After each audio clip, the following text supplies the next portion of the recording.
Otto Warmbier's parents want North Korea to pay $1 billion for his death. A wrongful death lawsuit filed this year by the parents of American college student Otto Warmbier against the North Korean government is now seeking more than $1 billion. Fred and Cindy Warmbier, of Wyoming, Ohio, filed the suit in a federal court in Washington last April. North Korean authorities arrested their son in January 2016 for stealing a propaganda poster, and he was sentenced to 15 years in prison. He died last year after he was released from North Korea in a coma after 17 months of being tortured in captivity at a labor camp.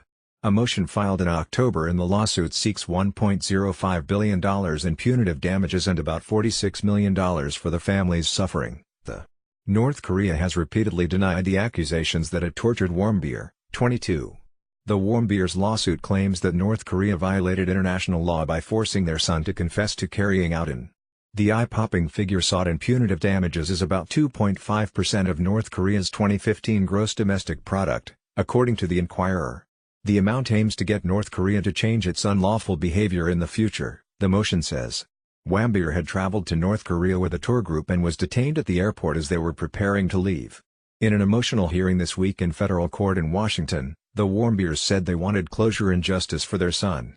"We're here because we don't fear North Korea anymore," Fred Warmbier said Wednesday. The bereaved parents told the court that they immediately became uneasy when they didn't hear from Warmbier after his trip to North Korea, and then described tense months of silence afterward. When a plane finally brought Warmbier home, the family expected a joyous reunion based on North Korea's claims that he was in good condition, claims that Fred Warmbier now calls ridiculous. His son was in a coma upon return, and died just days after coming home. President Donald Trump has a historic summit that he held in June with North Korean leader Kim Jong-un to Warmbier's death, saying it brought the two leaders together. "Otto Warmbier is a very special person and he will be for a long time in my life.